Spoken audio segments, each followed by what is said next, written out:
Hello guys and welcome to my channel. Today I will show with you how to fix DaVinci GPU initialization failed error. So guys, basically I will show you step by step.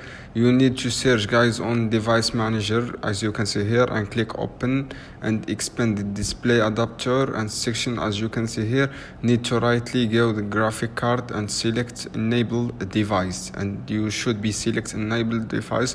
If you our case you have option to enable device, you just try to enable guys. So guys, and this is step number 1, and close stuff. And step number 2 guys, just open your GeForce experience, and in my case I don't have. You just need download the GeForce the card graphic, and you or AMD software, and select tab, select check updates guys.